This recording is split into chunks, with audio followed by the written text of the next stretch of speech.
Good afternoon, everybody. For On another episode of the Cybersecurity Awareness Month webinar.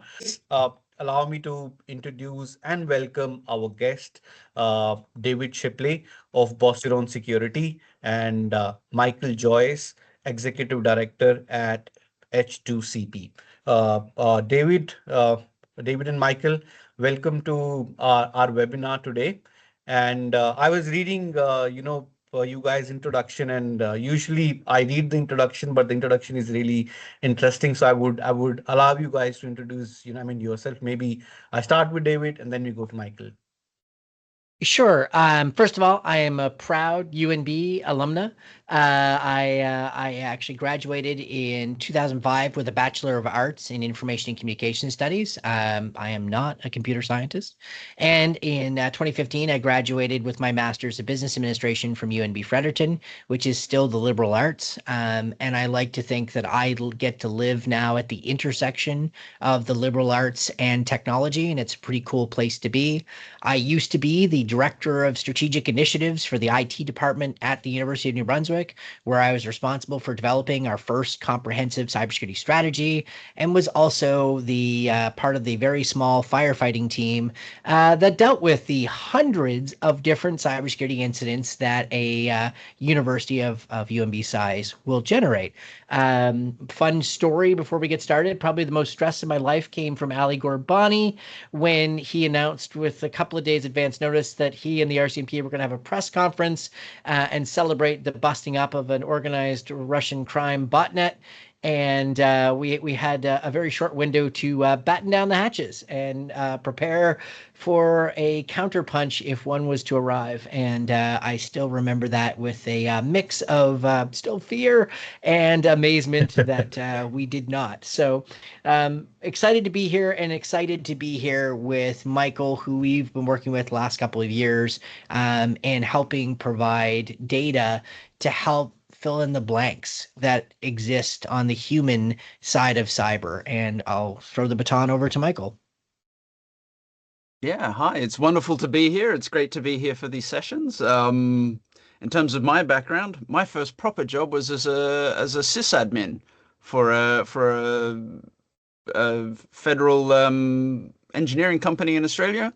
That was a lifetime ago, though. Since then, though, I've spent probably the last 15 years working on knowledge mobilization and the development of training programs for cybercrime, cybersecurity, as well as the communication of science. And I have been working for probably too long on my PhD, looking at essentially why is it that people do things that they later regret when it comes to interacting with the online world, and in particular, email. So I'm very excited to be here, very excited to answer some questions. And I welcome the silliest question that you can think of, because it's always a good challenge to help with those questions that you don't think you should have to ask.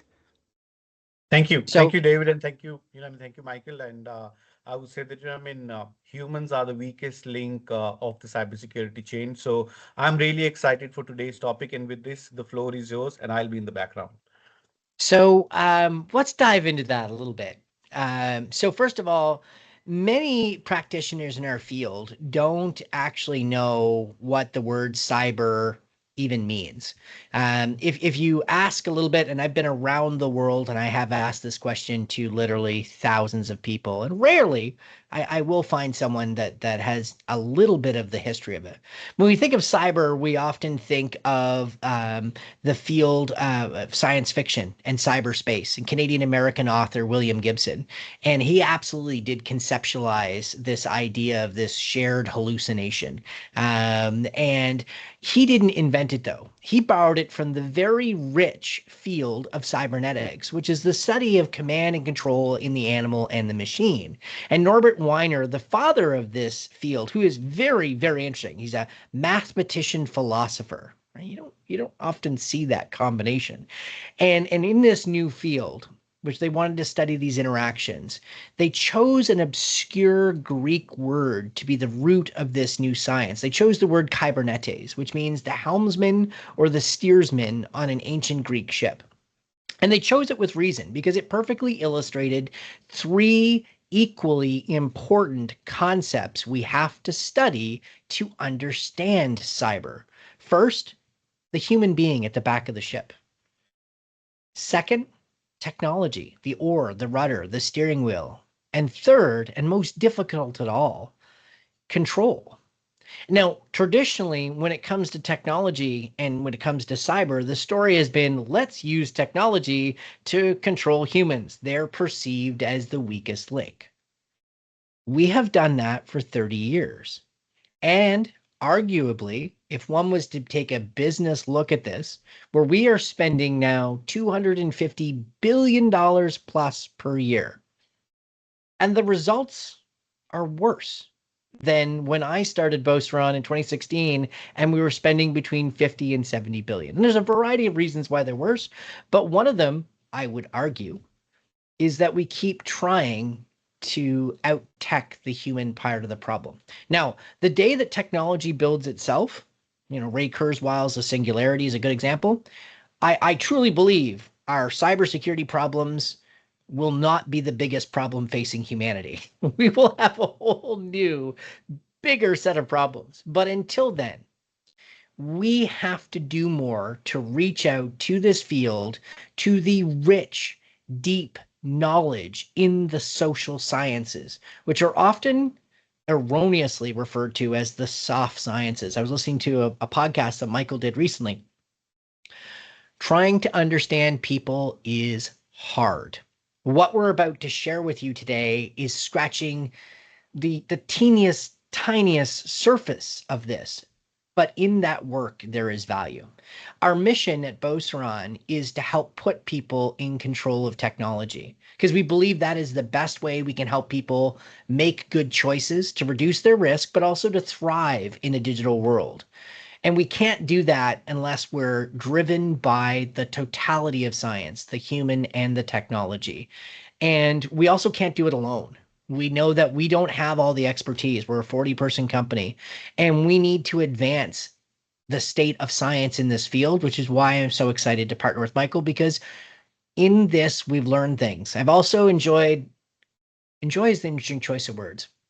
I have benefited from the full spectrum of being right sometimes with science, but more often, and you're going to see this in this talk, the points at which I've been hilariously wrong. So I think we're all roughly familiar with phishing, but just to recap, it is still the most used tactic to compromise organizations, which is to say, if tech was going to solve this problem, phishing filters would have worked by now. But even if they did work perfectly, you would still have problems. It's fast, cheap, highly effective. There are criminal phishing as a service services. LabHost is a great case where it caused $500 million in damages to Canadians by targeting Canadian financial institutions and was dirt cheap for criminals to use. Phishing exploits features of humans that have evolved over millennia, over millions of years. It is about the expert manipulation, leveraging elements of psychology and neuroscience. And if we don't take time to appreciate this, we will not realize that this is not about humans as the weakest link. This is about humans being humans. And humans are amazing. But we also have some inherent baked in O-days, to borrow from the rich language of the technical side of the house. But we can work around those vulnerabilities. They don't have to be exploits, but you have to understand them. Anybody on this call, I absolutely guarantee you this, in the right set of circumstances, I can get you with a fish. There is no one who is phishing proof. So, want to dive a little bit quickly into, this is an interesting space to be in, the human side of cyber. There have been a lot of headlines over the last couple of months. Security awareness doesn't work. Phishing training isn't valuable. We should just have more technical controls. Technical controls are important. Absolutely. They're an important part of this story. But some of these claims need a moment here. So claim, phishing simulations don't work.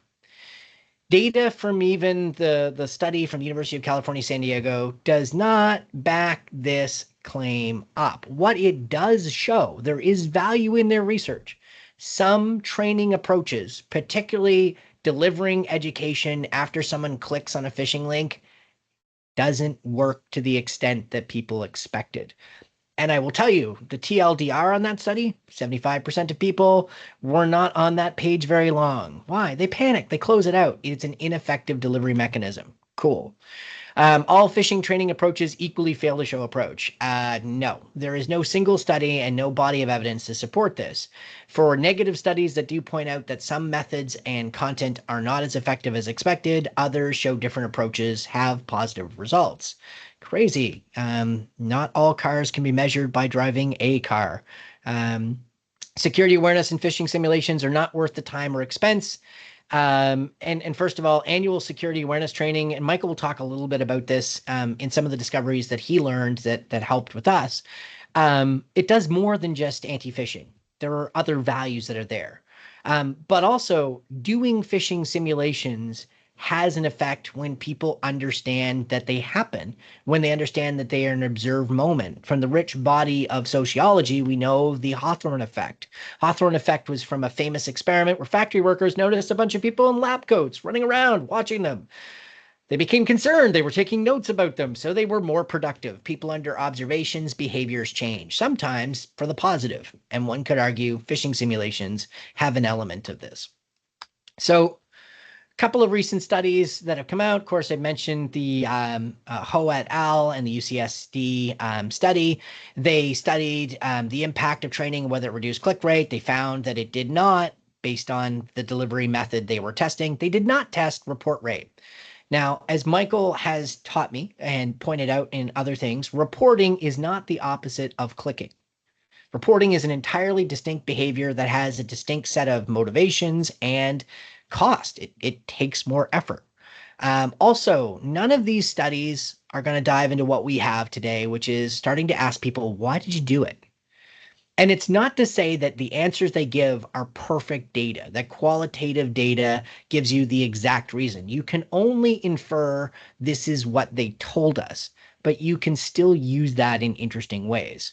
So you can see for every study, I could find a counter study that's also of enterprise scale with a different delivery mechanism that measured positive impacts in different ways. So the jury is long still out on how best to do security awareness. This field is still in its infancy. We are decades away from understanding better, really, to the extent that we understand other problems. Beauceron dataset. I love the job I have. Not the CEO job. It is what it is. I have one of the world's largest laboratories of cybersecurity behaviors. And I have more than 1,300 organizations, quantitative data, phishing, click results, reports, etc., and qualitative data from 170,000 people repeated over more than 3 years. And more than 15 million phishing simulation tests. We send out now probably about 1 million phish a month. So we know some things. Now, I'm going to toss the baton over to Michael to show you, and this is mentioned in a previous talk, but I think it's worth highlighting a little bit because it speaks to some of the limitations of some training approaches and how we think about this problem. So Michael, on that note, can you help folks understand what you found from looking at our data? So taking the time to sort of dive into some of the data that Beauceron was able to make available to me, and I have to say the conditions for doing this were, here's all of the data, Michael. We'll see you in a couple of months. So there was no oversight. There was no interference really with this. It was the ideal sort of situation for someone who's looking at data. And what we're trying to find out here is there a decay to the training that's provided to people? What happens to their skills, to their ability to either report or not click on phishing after they're provided training? The first thing you have to understand is not everybody interacts with a phishing simulation email. 69% of people did not interact with a phishing simulation email. Therefore, that nearly 70% of people are not included in this data. 28% of people reported, so it's only 28% of people who are in the reporting, and then only 3.6 clicked. 3.6% of people clicked. So that's what we're looking at here. We're only looking at the people who did click, because the people who didn't click didn't give us a data point in order to establish probabilities. Now, we used some Bayesian statistical methods to work out probabilities. If you want to talk about methods, let's do that offline, because that's a very geeky conversation. And to be honest, you're probably going to teach me more than I'm going to teach you, because maths, though I love it, is not my darling. The social aspects of this is. So let's look at what happened here. So the most interesting thing for me is if we look at that click line, which is the one at the bottom, we can see on day 0, immediately after receiving training, the probability of clicking on training is not 0. It's 3.5%. We can establish from that is, even in the best case, things still happen. So there's a 3.5% chance that immediately after receiving your training, sometimes within the first day, you will click on another phishing simulation email. Things just happen.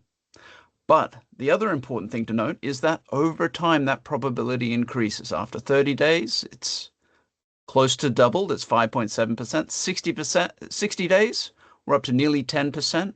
90 days, 14.8%. And then when we get out to 360 days, you can see that it curves up and we're at 95%. So that after a year, the skills have dropped away significantly for not clicking on things. The other line at the top is reporting. So this is people reporting on things. We can see that on day 0, it's at 98.4%. It drops slowly as well, so that by 90 days, it's dropped nearly 10% to 90.9%. And then at 360 days, it's down to 3.6%. So the things to keep in mind with these is training people does not make them perfect, because immediately after receiving training, they are not at either 0 or 100%. And that after a year, the effects are negligible. The other thing to keep in mind is these two curves are not the same. So this goes back to what David mentioned earlier. We can infer from that that clicking and reporting are not opposites of the same process, because they appear to react differently to training. There are other things, other external factors that are interacting with clicking and reporting. They're not the same thing. From a scientific perspective, I can only show you these graphs and I can show you the results of the data. I can't tell you what to do with those things, but it does indicate to me that the rate at which you deliver training probably has something to do with your risk appetite, rather than it just being an absolute best number.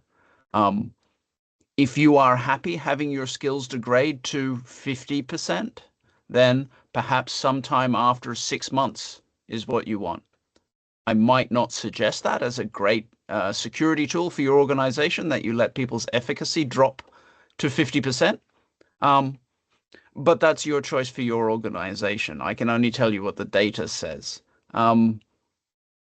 And I guess with that, I'll hand it back with someone who actually works at the coalface, who might have a different idea of what to do with this kind of data. So I do have opinions as a practitioner, and there's two things. Number one, there are two parts of awareness that we need to remember.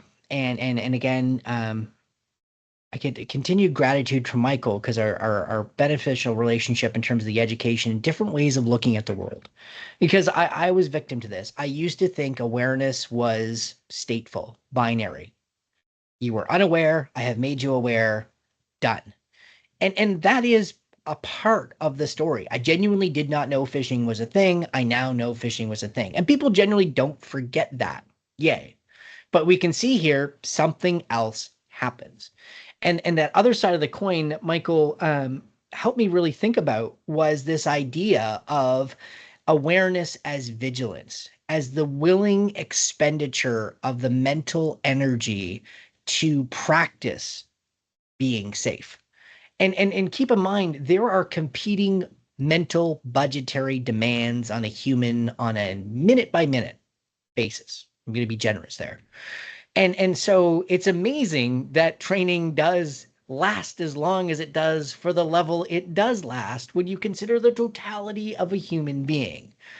But what it does say to me is that you can't just check the box, do annual security awareness training. Ho et al. On this point are correct. Annual training is not going to move the needle in enough way for the risk appetite I think most organizations have.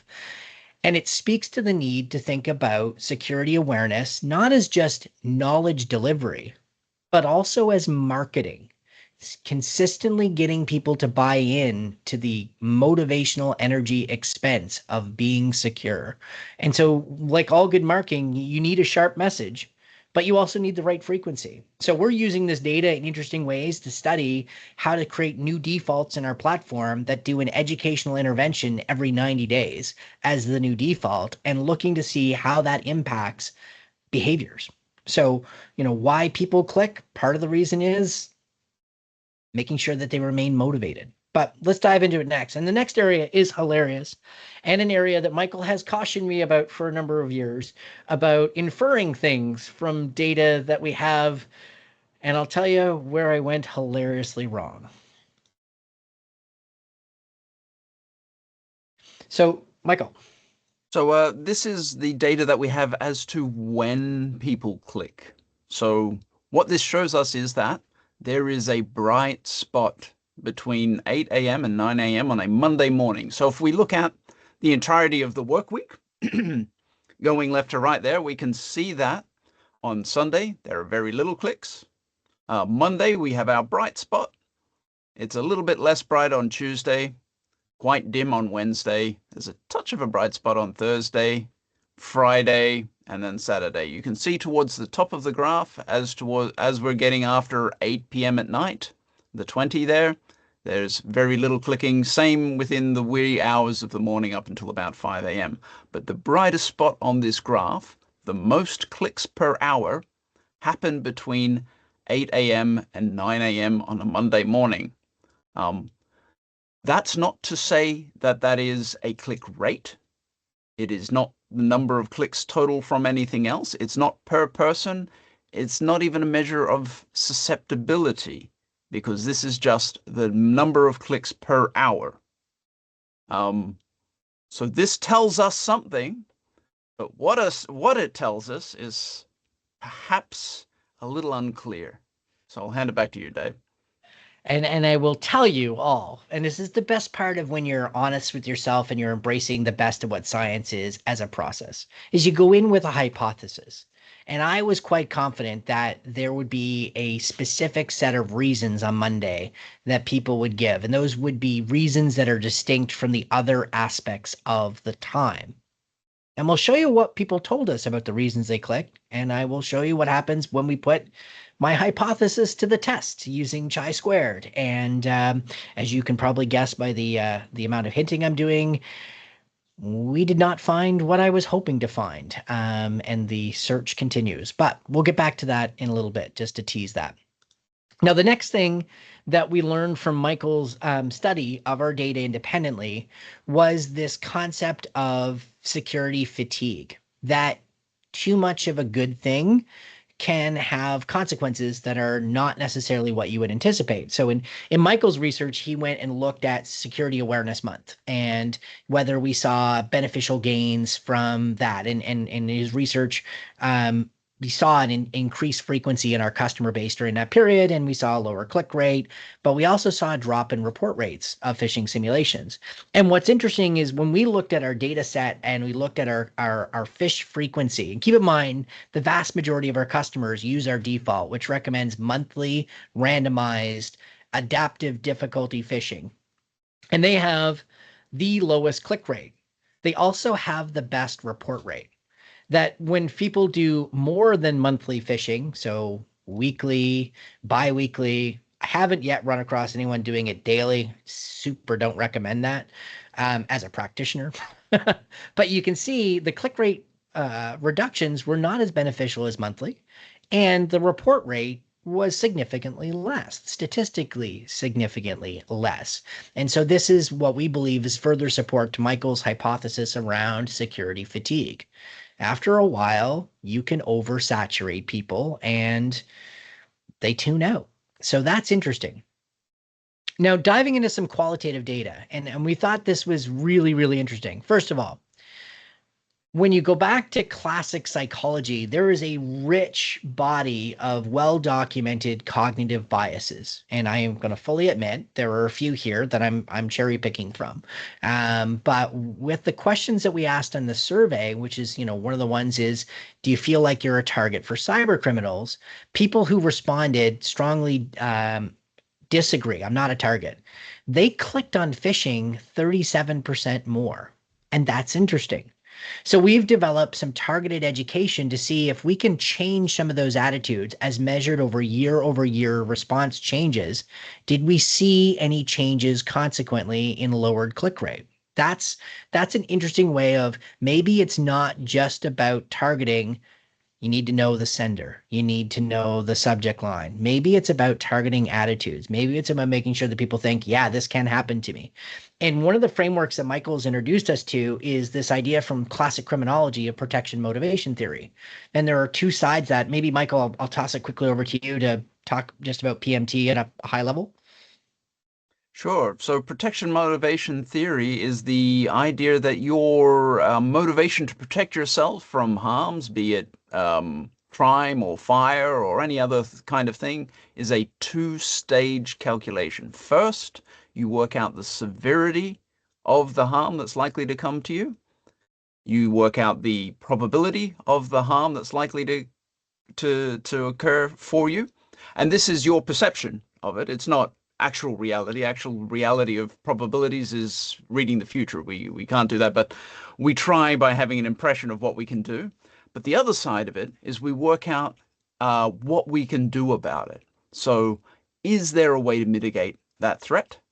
How likely is it that we ourselves can execute that mitigation? It's all good to watch Bruce Lee movies and see the move that he does, but do I believe that I could do that? And how much will it cost for me to be able to do that thing? How expensive is it in terms of any kinds of resources? So we balance those kinds of things off against each other. We have some fancy names for them. So can I do it as self-efficacy? Does it work as efficacy? And we measure in a moment, how likely is it? How bad is it? Can I do something about it? Can I do something about it? And how much will it cost me to do that thing? And if we put those together, we get sort of a rough calculus that helps us understand why people are more or less motivated to protect themselves against certain types of dangers.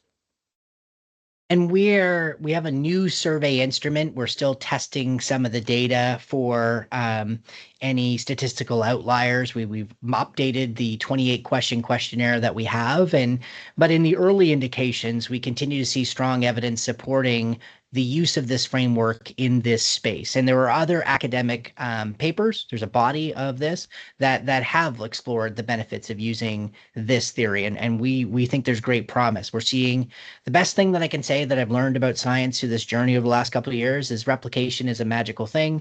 And we're starting to replicate some of the findings that others have. Now, this one's really important. And I say that to you as computer scientists, as engineers, as others. When you fall victim to technological utopianism, when you believe that it's one more prompt away from the perfect code. Sorry, I'm going to take a shot at generative AI. But when you believe that you can build the perfect system and you communicate that to others, people have a funny relationship with technology. They forget that it's made by human beings.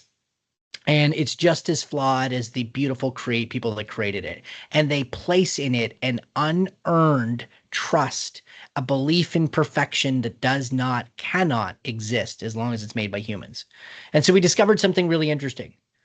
When people think security tools provided by their organization completely protect them on a 5-point Likert scale in our current 170,000 person data set, the people that gave us those responses had a click rate that was 140% higher than those that strongly disagreed. In our newest data set, we are still seeing a double-digit increase in the click rates for people that hold this belief, but the sample size is only about 7,000 folks. So we'll wait to see as more data pours in if the numbers get higher on that. But it's important how we talk to people about the tools they use, which are necessary, important, and valuable, but caution them to make sure that they understand that they still have a critical role, that they are not the weak link, they are the last line of defense. This is important. Now, some new data that I'm excited to share. So why do we click? And Michael, maybe before I get into this, do you mind sharing the theory that you and I discussed about mimicry? And then I'll lead into what we found. Sure. So this is a work in progress, but we're looking at borrowing some classifications, some taxonomies, ideas from the field of biology, where there are a classification of predators who are defined as what are called aggressive mimics, in that they, through how they look or how they act, pretend to be something benign to give them a greater opportunity to predate. So perhaps they look like one of their prey, or they look like something that their prey likes to eat. But they are, in fact, an aggressor and looking to do harm to the, let's say, cute, fluffy little bunny, or whatever it is you're imagining the prey is. So we took that idea, that approach, that mechanism for aggression, and we applied it to phishing. So what we're looking at is distinguishing between types of phishing that pretend to be something benign, as opposed to types of phishing that look to convince you to click on something that you would not normally click on. So these are, say, an email that you might normally get, looks like an email that you might normally get, so it encourages you to interact with it as if it is a benign email that you normally get, but it is in fact phishing, versus the kinds of phishing you get where, hey, I am a Nigerian prince and I have a huge amount of money, just click here and provide me your bank details and I'll send it to you. So that is a sort of basic classification of difference, because we think that the psychological processes that are involved in the interactions with that from the point of view of the intended victim are markedly different. And David will speak to that later, that there may be a different sort of prioritization of decision-making processes. So we think it could be a very important distinction to make when looking at the interaction between people and those different types of phishing lures. And in the interest of, I think, transparency and I think normalizing that the best part about doing research is sometimes being wrong. And that it's through being wrong that we eventually discover things, that failure is interesting things. When I went into this study, by the way, I went in thinking emotions, silver bullet, curiosity and fear, 1 and 2, easy. Nope. Bottom 2. 6 and 5. Oh, please make sure you're on mute. But bottom 2 are curiosity at 6, fear of consequences. So specifically, the question was something to the effect of, I thought it would be worse to not click than to click. And it's going to be interesting to see how this fear plays out, because while it's the smallest response selection to this question that we asked, it has some interesting outcomes. And it speaks to, I believe, new hypothesis, the importance of psychological safety and security culture within organizations. That if people are more afraid they get in trouble for not acting quickly than for questioning and doing things, they're going to click more. But there are other consequences when people are afraid. So in this chart, we can see here a breakdown of report rate, post-click report rate, and click rate. Now, as Michael said, report rate is not the opposite of clicking. We generally understand those two concepts. Post-click report rate is a new metric that I find absolutely fascinating. It is the number of people who made the mistake. They did click, and then they went back and they took the time to report. And it it is different. It's different on the organizational level. Beauceron, for example, in our culture, we have an 80% post-click report rate. We have other organizations whose post-click report rate is 10%. It is fascinating. It's an interesting data point. Now, you can see here with fear has the highest click rate. And what we did with this is we went and looked at the respondents and we looked at their click patterns over the past 2 years. So we have the ability in the data set to go back and do that. So we're able to go, okay, when people are scared, what do? They click more. So that's interesting. They also report less. Almost half of what people who thought it was legitimate did. So that's also interesting. 17 or 19.51% report rate. But their post-click report rate is 10%. 1 in 10 will tell you they made a mistake. And that's interesting. That's something that needs more study. Because clearly people feel differently about reporting based on the reasons they're giving.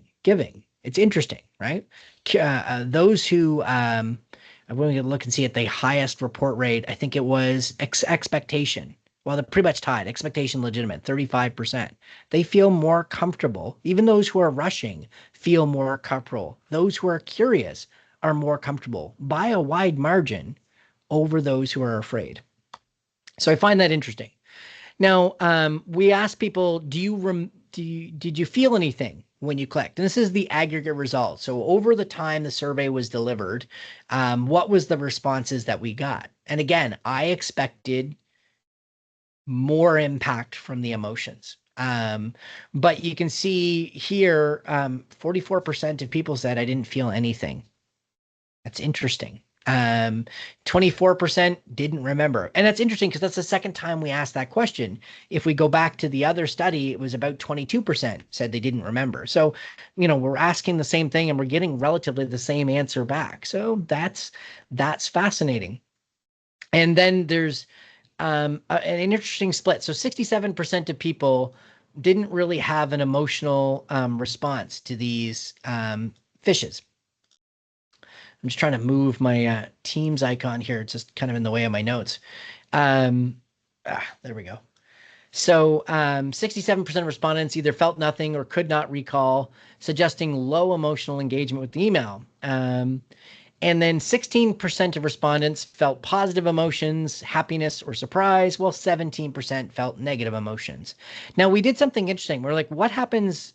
Do people remember more if they answer sooner? And so the percentage of people that felt nothing actually rose in the 24 hours. And that was not expected, which tells me, did people feel maybe they had to give me an answer on this? Did they reflect on that? Did they, so there's an interesting change in the patterns. You can see here, I tried to contrast them side by side. So don't remember fell. So yes, they within the first 24 hours, more people expressed an opinion. Interestingly enough, more people expressed an opinion saying, nah, this didn't have an impact, which is interesting. Now, I had gone back to the team, if you remember that heat map, and I had said, I absolutely am positive the reasons given between 8 and 10 a.m. on a Monday are going to be different than the rest of the week. And so for those not familiar, chi-square tests are generally used to determine if there are significant differences between expected and observed frequencies in one or more categories.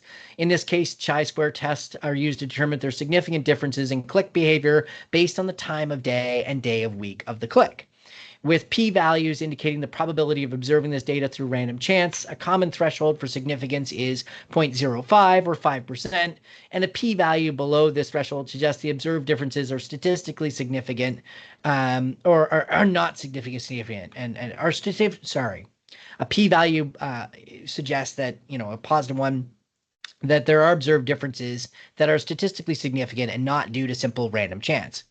Now, what we found, our data science team, is there is no supported strong evidence to suggest that time of day and day of week significantly affect the reasons people give us for clicking on phishing emails. The only exception where we did see something interesting was the percentage of users who said they did not feel anything when interacting were significantly higher in the group that clicked on Mondays between 8 and 10 a.m. compared to other time slots. That was interesting, but not what I was expecting. I expected people would say I was rushing on Monday, that they would be busier, that we would see a statistically significant increase in the responses in that area, and we did not. Those who responded under 24 hours to this survey showed more engagement. I mean, kind of obviously, but it's interesting. Nearly 24% higher proportion of the population that responded to the survey within 24 hours strongly agreed with they learned from the experience compared to those that took more than 24 hours. So what our team thinks is that this suggests the learning experience is more effective right after the incident, as the experience is still fresh in one's mind. And quick responders were also 55% less likely to not remember how they felt. So that's interesting. So self-reported clickfish reasons. So you can see here, based on the reasons people gave, what their click rates, post-click report and report rates were. Again, we saw some interesting things with this in terms of click rates and in terms of report rates. So there are different impacts. It's interesting to see. To quickly wrap up, how do we use some of this data in more interesting ways? When we look at this, the I don't remember and I was rushing, I believe, are evidence of the use of System 1 based thinking. And for those not familiar, thinking fast, thinking slow, this is a trait that helps us be efficient, get things done. And so educating people who give these reasons may be about how they interact with their email, the habits they form versus them not knowing what a phish is, because they may not even be expending the energy to do that evaluative process. And diving deeper into System 1, System 2, and just understanding humans, the brain's only 2% of our body mass, but it consumes 20% of all calories, even it's just chilling and zen in mental neutral. And so this is a necessary evolutionary adaptation. We didn't always know when we were getting our next meal. This isn't flawed human. It's just how we are. But understanding this, teaching people about this, teaching them how to set themselves up for success, how to use emotional intelligence in training and other things. These are different techniques versus just repeating the same tired phishing training tropes that are often rolled out. So how can we do better? And lastly, before we get into Q&A, I just want to go after this Google blog post that came out 2024.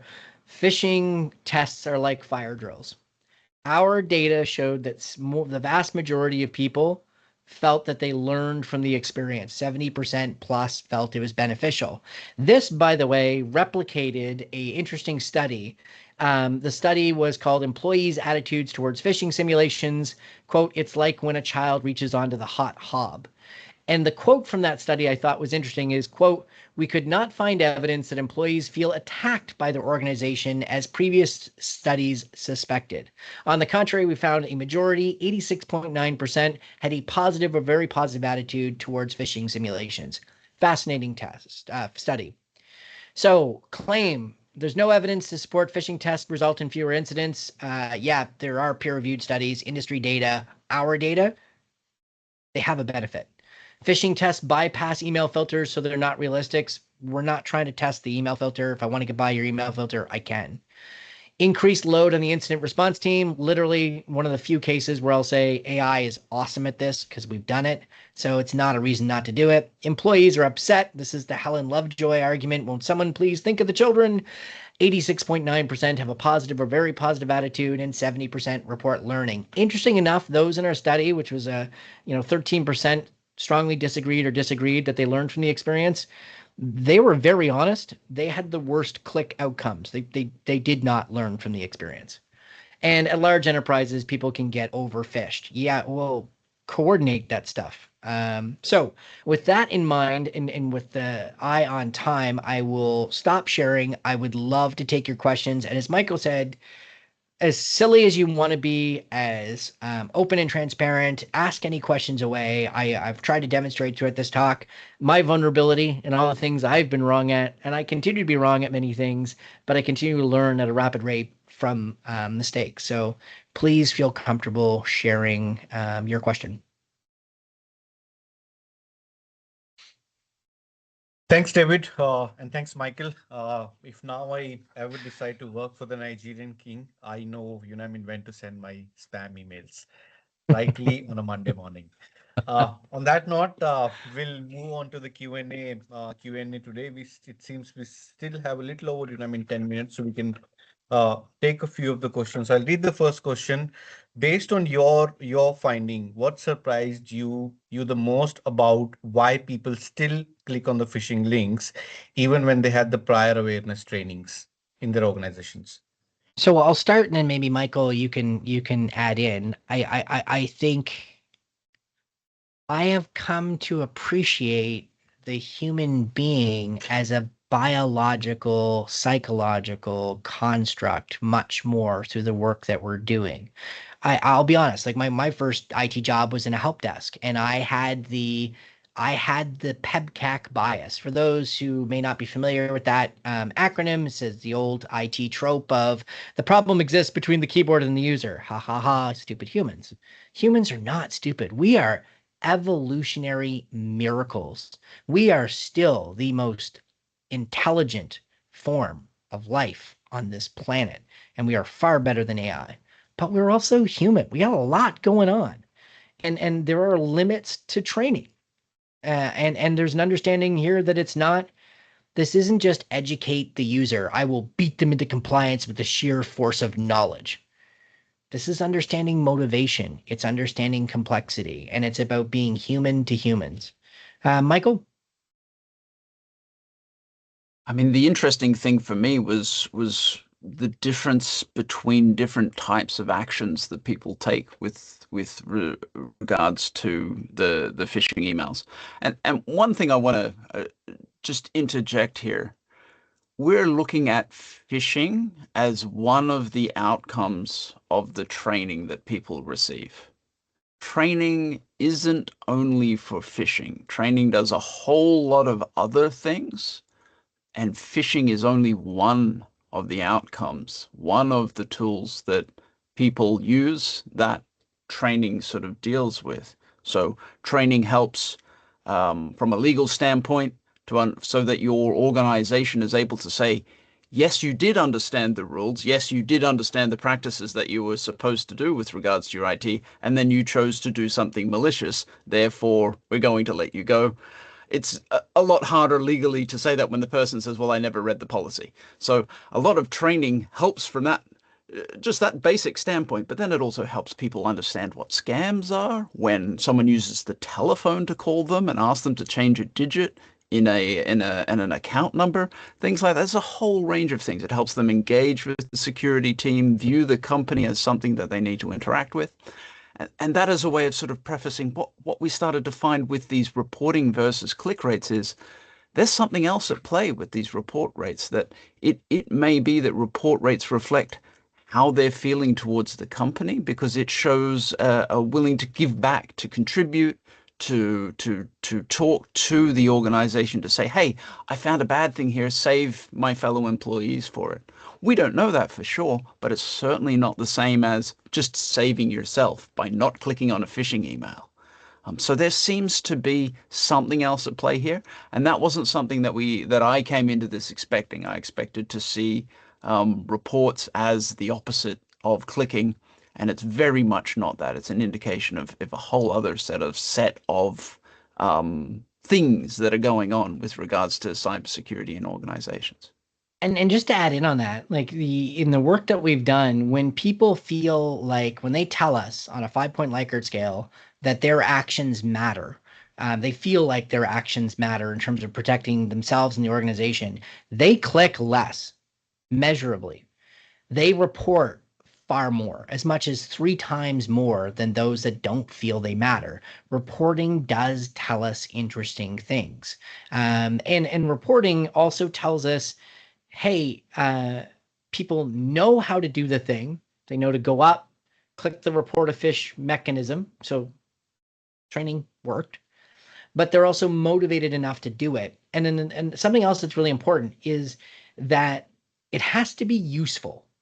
It requires more expenditure of energy than just the easiest thing to do, as Michael reminds me, easiest thing with a phish, delete, right? It's one step, done, gone. The threat has been removed to the individual. Reporting typically takes 2, 3, 4 steps. Yeah. But what's interesting is that when you give people feedback when they report non-simulated emails, and now they can use it as a tool to check, as opposed to feeling pressured they have to click the link, open the attachment, etc., to check, then it becomes not just I'm doing this for the good of the company. That's one signal. This tool is actually useful to me. That's the other signal. Thanks, guys. That was really insightful. With this, we move to the second question. We do understand that attitude influences the click behavior. Could you share an example of a specific attitude or belief that make individuals more vulnerable to phishing? Yeah, so I think the examples earlier in the study they showed is I don't have to worry about things. The email filters got me. No, don't believe that. I don't have to worry about things. The antivirus will stop it even if I click on it. No, don't buy on that one either. I don't matter, right? It doesn't matter what I do. What's interesting in our latest studies, how people feel about their senior leadership caring about security influences their behaviors. How their manager, although the manager doesn't influence behavior to the same extent that senior leaders do, which is fascinating, right? But there is a role in a relationship. There are a ton of different attitudes, and we've grouped them into 4 areas. We call it personal motivation. We call it cybersecurity alignment. So, whether or not they think the manager or the leader cares, technology, trust, and optimism bias. We're not a target. Like, why would someone target UNB? Lots of reasons. Happens a lot. It happened a lot when I was there. Universities, one of the first Russians major attacks on the United States in the late 1990s, or in the 1990s, I should say, Operation Midnight Maze, if you're not familiar. Oh, like Russia's been doing cool things for a long time, and universities have been the original Tor network. So yeah. So there's a ton. Attitudes are an important thing to tackle, which is probably the most important thing, is that you're not just trying to educate unaware people. You're trying to convince people to live a secure work lifestyle.